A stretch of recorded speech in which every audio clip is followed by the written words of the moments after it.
Hello, and welcome to AI news that you should know about. I'm your host, Ashley Coffey.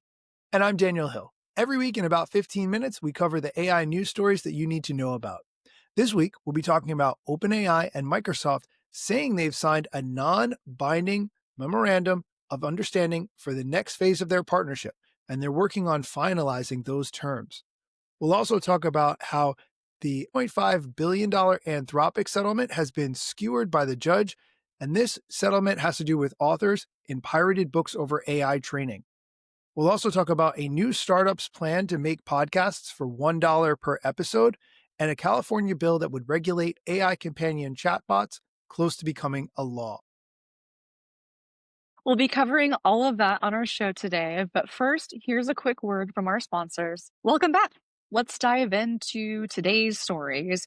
Our top story this week is OpenAI and Microsoft say that they have signed a non binding memorandum of understanding for the next phase of their partnership and are working to finalize the terms. This is a big deal. Why does it matter? So, OpenAI's meteoric rise as the tech industry's AI gold standard bearer has always been shadowed by the company's complex, unorthodox structure.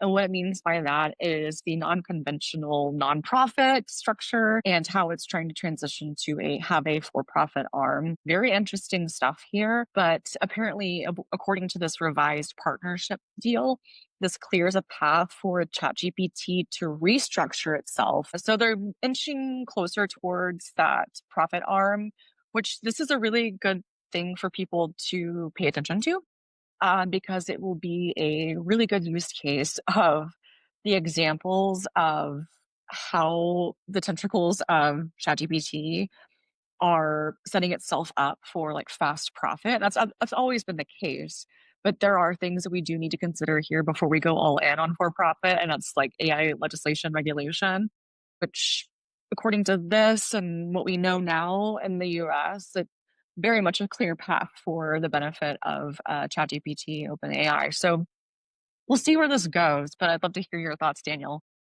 So, first, I think this is a good reminder on what the structure of OpenAI is, because as I understand it, there's a nonprofit part and a for profit part. Are those both under the same umbrella of a company? Do you recall? To my knowledge, yes, yes. And that's what makes it complex. It's not a conventional structure like most people are used to. So, but of course, this is the first type of company of its kind to do something like this. So I think they're treading carefully, but also trying to put themselves in a position to not be regulated, but also make profit, which you can't have one and not the other. But I guess everyone's trying to have their cake and eat it too these days.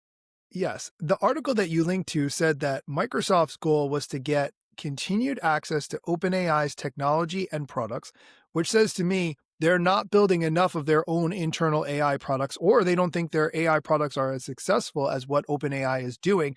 Therefore, they want to keep that access going through an agreement like this. And OpenAI was looking for the freedom to move forward with restructuring and look beyond Microsoft for cloud providers, which says, and I'm going to guess here, to me that probably they also want to partner with AWS for cloud servers or Google for cloud services, which is something we've talked about on the show before. So they're not looking to be locked into Microsoft, but yet Microsoft wants to lock them down to have access to their technology, which is really interesting. And then this article also that you linked to included a part that said Elon Musk has also sued to stop the restructuring, which says to me there's some kind of panic there that he's concerned that this partnership is going to be light years better than anything he and the Grok team can do in the foreseeable future. Therefore, they must be stopped, which is streams to me panic a little bit, a little desperation. What do you think? I mean, you hit the nail on the head there. Definitely panic and desperation from someone that doesn't want things to go against his competitor. So I wanted to like pull the thread on what you said about Microsoft not wanting to continue to build on their own. That is what I'm seeing in the market with my clients is that Copilot exists, but it's terrible. The only benefit to Copilot is that it's integrated within like SharePoint. It's basically baked in. You can access most of your files, but it's just not, you know, to a point where it's as sophisticated as ChatGPT. So people are just using ChatGPT instead of Copilot. So I think what Microsoft is trying to do is leverage the success of ChatGPT within their products. But the thing is, like, if if we've seen any kind of repetitive behavior from Microsoft, is that they take something really great and make it really bad. Skype? Let's look at Are you talking Skype. about Skype? Yeah, great Yes, example. LinkedIn is yes, also an example too. I will say that in my opinion, LinkedIn is exactly. not great. Exactly. So we need to tread carefully here. But I think OpenAI has the choice to figure out what they want to do next. We'll see with how this goes.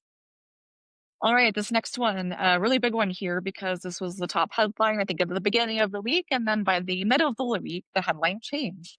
This is a good example that not all things are final. So Judge Skewer's $1.5 billion Anthropic settlement with authors and pirated books case over AI training. So this is directly from the Associated Press. And what happened, just so for everyone knows on the timeline, on Monday, the judge skewered this $1.5 billion settlement.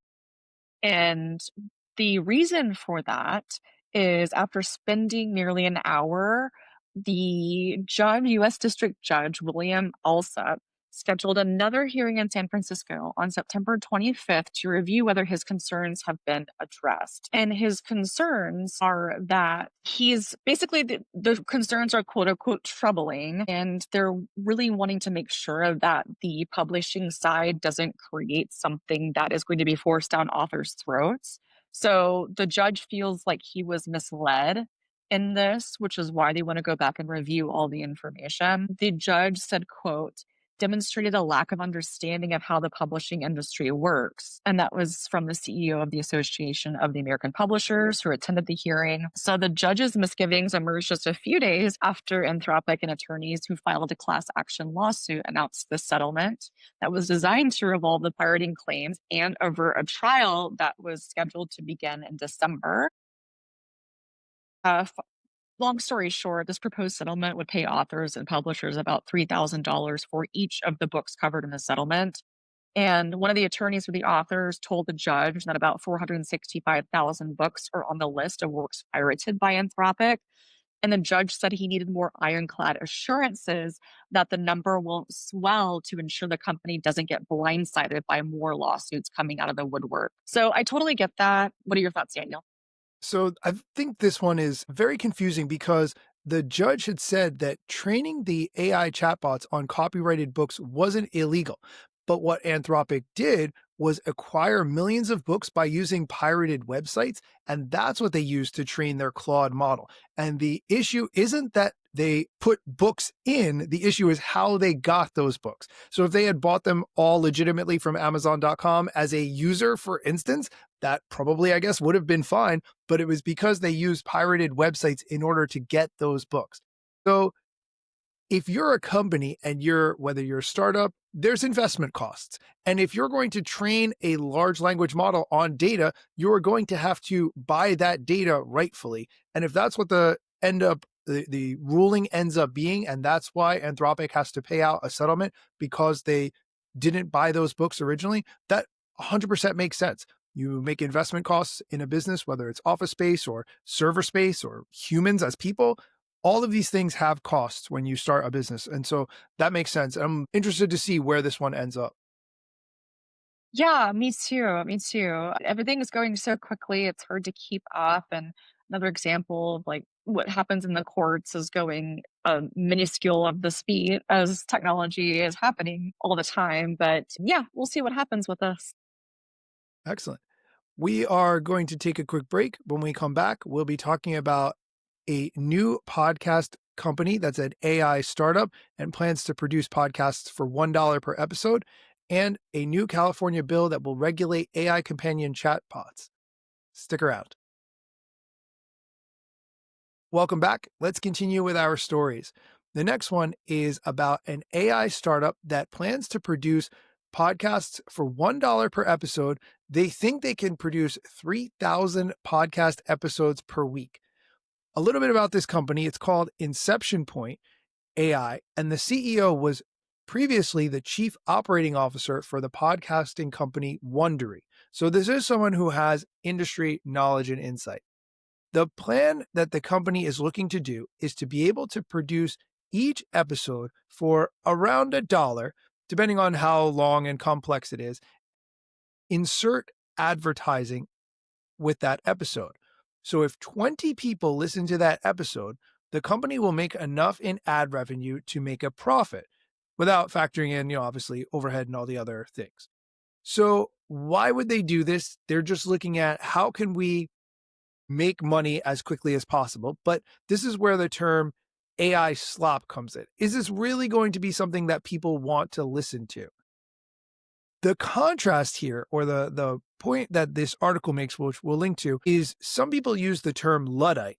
And the CEO of this company said people who are still referring to all AI generated content as AI slop are probably lazy Luddites because there's a lot of good stuff out there. End quote. And this is new for me. I learned what the term Luddite actually means. Like a lot of times we use it to describe someone who seems like they're afraid of new technology or they don't want to actually invest in learning a new technology, but that's not what a Luddite is. This comes from a historical term, and it described people who were protesting that their wages were falling at the same time that the factories that they worked in, the people who owned those factories were making increasing profits, food prices were increasing.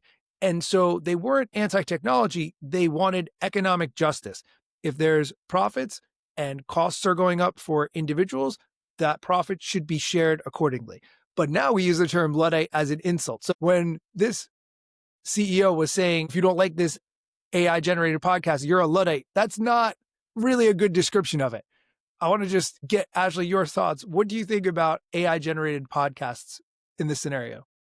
Well, first on the Luddite thing, I'm glad that you brought that up because I've heard people mention it before in tech circles. I did not know where it originated from. That is fascinating. I've always wondered because it was like it's such an interesting term to use for that. So I'm glad that you demystified that. I wonder at what point in history did it like switch over to an insult. But so one thing here I want to mention is what the heck is going on with Wondery? Because okay, CEO left, but also Wondery just had a lot of they kind of mix up in leadership, and also Wondery is the network in which Travis Kelsey and his brother's podcast New Heights was launched on. So like there's a lot of really important things happening at the same time here that I think point to some clues of where things are going. I think yeah, the CEO of Wondery that left for this company of course has industry insight. I just don't like the idea of devaluing content and making it seem as cheap as possible because you and I both know we've been doing this for years. It takes so much time to create quality content and trying to put a $1 on it is almost like disgraceful to me because we've spent so much time creating stuff. And that's not to say that you can create great content with AI, but you have to have a human in the loop. And with this model, it's going to put so much more noise out there and make it harder to hear the signal. And it's already happening with the saturation of podcasters in the market. You and I have both seen it. So it makes it harder to elevate, which is why when I talk to people, I'm like, yeah, my first podcast, I'm doing it for 5 years. It's not like it just popped up yesterday. Like everyone likes to say, "Oh, I have a podcast now," which is great. Good for you. Keep going. It's hard. We'll see you on the other side if you make it. But yeah, I think was it 90% of podcasts don't make it past I think 100 episodes. I haven't looked at that stat in a while, but what are your thoughts on this one? It's definitely something where I think there are times where some AI in a podcast would probably be okay. If we had a third co-host who was an AI person, I'm open to that idea. But me personally, unless the podcast quality of that AI is very good and very listenable, I'm not going to choose an AI generated podcast over a human podcast. I would pick the human every time. But I do think there is a difference between a podcast where it's two people sort of speaking off the cuff, going back and forth, hearing ums and ahs, versus hearing people who cut out every like, every and an AI generated podcast isn't going to have any of those things. So if you like that clear, crisp audio experience, no stammering, the person just got their idea out clearly every single time, you might prefer an AI podcast. So I could see some scenarios where people might potentially be interested, not me personally necessarily, but I could see that being an attractive way to listen to content.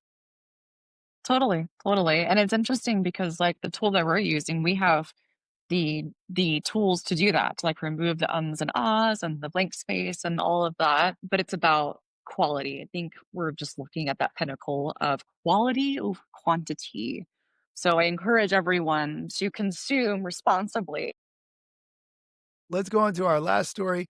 The California State Assembly took a big step toward regulating AI by passing a bill that will regulate AI companion chatbots in order to protect minors and vulnerable users. Good news, this legislation passed with bipartisan support and is now headed to the California State Senate for a final vote. If Governor Gavin Newsom signs this bill into law, it would take effect January 1st, 2026, making California the first state to require AI chatbot operators to implement safety protocols for AI companions and hold companies legally accountable if their chatbots fail to meet those standards. This bill would also require platforms to provide recurring alerts to users and as much as every 3 hours for minors, reminding them they're speaking to an AI chatbot, not a real person, and that they should take a break. That is so important. The last part I want to mention is that this bill would also allow individuals who believe they have been injured by violations from these chatbots to file lawsuits against AI companies seeking injunctive relief and damages up to $1,000 per violation and attorney's fees. And I think that last part is huge because if I feel that something is wrong with a Meta chatbot and I want to sue Meta, they have a million lawyers with way deeper pockets than I ever could. But this would potentially level the playing field for that kind of scenario, even covering attorney's fees in order to make sure that the law is upheld. Ashley, what do you think? Wow, I'm glad you pulled this. There's so many things. So I'll start with just the last part that you mentioned there about the $1,000 per violation and attorney's fees. This is structured. So I'm gonna do devil's advocate here. This is for me, I feel like this is structured for volume and for access. The Points. average person Yes. isn't gonna have the capital to pay for attorney's fees. The $1,000 per violation is surprisingly low. When I think of, for example, the two parents who have lost 14-year-old and a 16-year-old to died by suicide after having, chatbot conversations with character.ai and another one. I mean, that's kind of a slap in the face to be like, you're going to give me $1,000 and my son is dead. So I feel like there's something that needs to change here on that front for it needs to be more clear about injuries and violations and defining what that means and defining if death is included in that. We like that needs to be clearly defined. And so that's something that I'm worried about is like if it keeps it to 1,000, that's good for the tech companies, but good for also people trying to bring things forward because the attorney's fees. What I'm curious about though is the every 3 hour alert for minors. They just need to do that for everyone, adults included. Yes. Mm, I don't think we're at a place in society yet to fully comprehend and understand and be reminded that AI can make mistakes. Always check for accuracy. Like, I want to put that embroidered on a t shirt to remind people about it, not just minors. So I think this is a good step in the right direction. Sad that it took this long for it to happen, but another example is that this technology is moving so much faster than policy and legislation does. But this is a good step. Hopefully, other states can use portions of this to create a framework that works in their state to protect minors.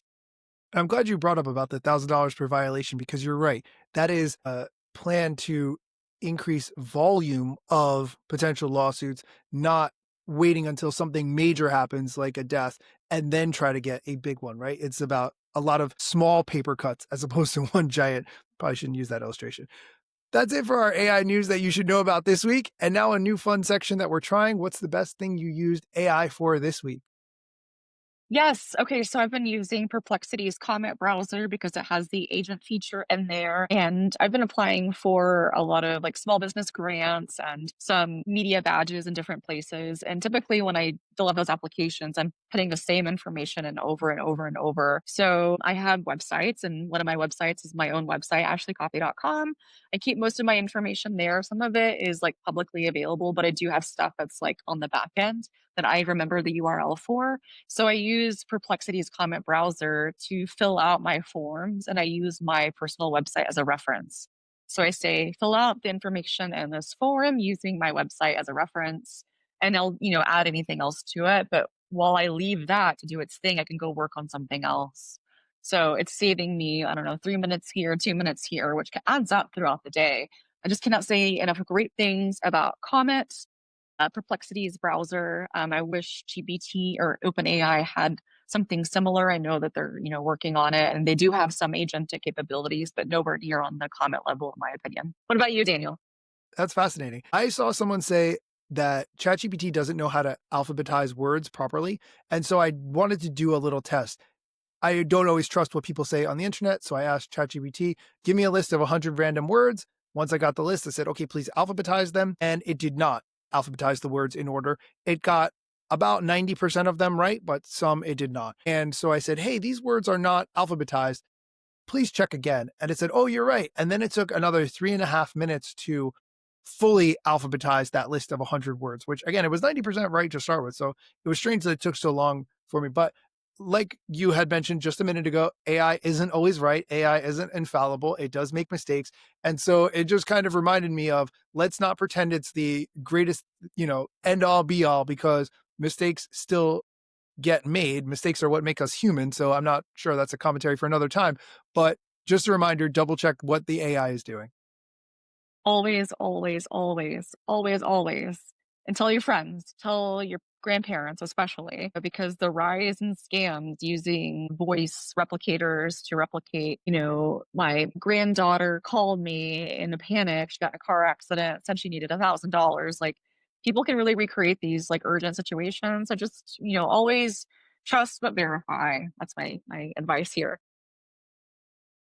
You can find that is it for our show today. You can find links to everything we've discussed in the show notes, and you can connect with us on social media. We'd love to hear what you think of the show and how we can make it better. You can find me on Instagram, Threads, and YouTube at Daniel Hill Media.